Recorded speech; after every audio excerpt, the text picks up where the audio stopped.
And I think the impact is we feel like we're part of one big group that's really helping out and that you're not alone. These empty kennels at the Connecticut Humane Society will soon be filled with loud barks and wagging tails. We use this to triage when we have large groups of animals that come in. James Bias is the executive director. He says the organization will take in 22 dogs from Florida Wednesday to aid the ongoing relief efforts following Hurricane Ian.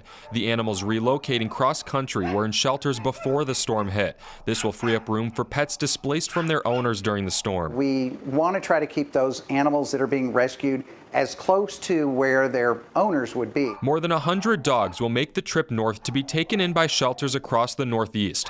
Bias says it can be traumatic for pets to lose their familiar surroundings, but it won't take them long to adjust to a new home. The good news, I think, with pets is they can recover quicker. They don't know what kinds of dogs will touch down at Brainard Airport Wednesday. Bias says they anticipate more medium to large-sized dogs because smaller dogs are easier to shelter closer to Florida. All of their tails are going to wag the same regardless of what breed type. Many dogs were relocated to sites closer to Florida after Hurricane Ian. As those filled, it was time to take the pooches farther. There might be others that are in foster homes and our medical setting for months, just depending on what their needs are. Bias says the animals have been through a lot and could use a great home in Connecticut to start over. Even though Connecticut is a small state, he says it has a big footprint nationally for stepping up after events.